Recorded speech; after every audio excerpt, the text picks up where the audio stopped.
Энэ хоёр ингэж хэлцсэний хооронд зүгээр ярилцж болтгүй юм баг та. Бидний хэрүүлэг сонсохоор бүр хоол идэх ямар ч хүсэлгүй болчих юм аа.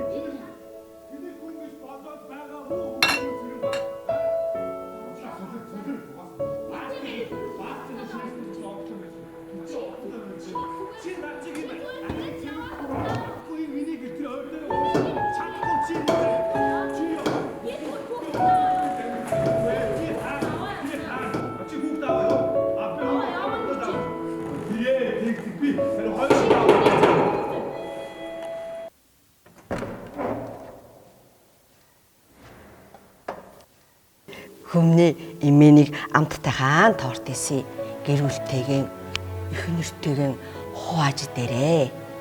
За маа.